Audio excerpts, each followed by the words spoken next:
gaps in paying for the new Office of Emergency Management and in coming up with a $7.7 million match to the at-grade separation.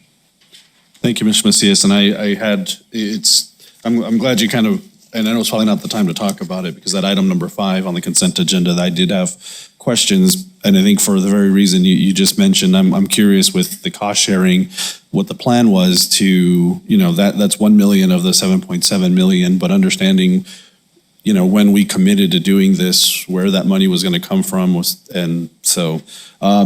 thank you. And I think I appreciate at least, where this is coming from. I just want to make sure that the BOCC does have an opportunity to review this and give our input.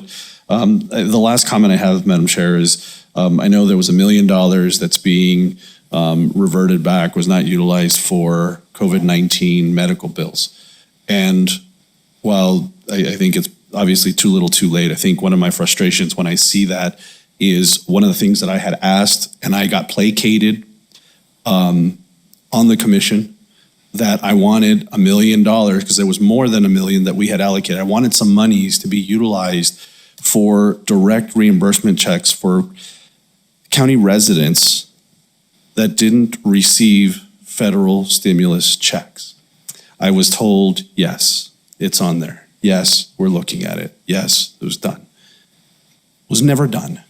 And when it was going to be in line with the medical bills. And the reason I bring it up is because we didn't use that $1 million of medical that could have been used for that project, that could have gone for families at the time that had experienced other financial stress that didn't qualify for the federal stimulus packages. And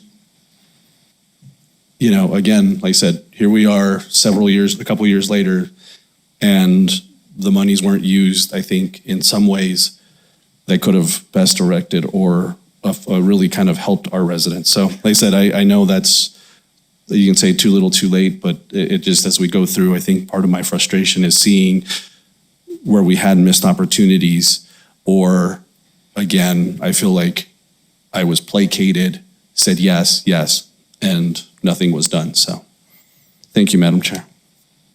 Thank you, Commissioner Sanchez. Any other comments, Commissioners? Commissioner Reynolds. Thank you, Madam Chair. I also am kind of curious about what else we can do with this fund. Are we limited just to the items as you've described them here as to where we're going to put the money? The one that I'm specifically asking about is the Direct Medical Relief Fund for COVID-19. Do we have to use that for the OEM, or can we use it for something else?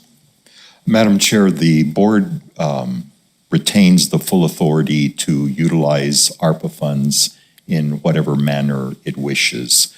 There certainly was discretion. We certainly had discretionary money to use outside of the limitations or parameters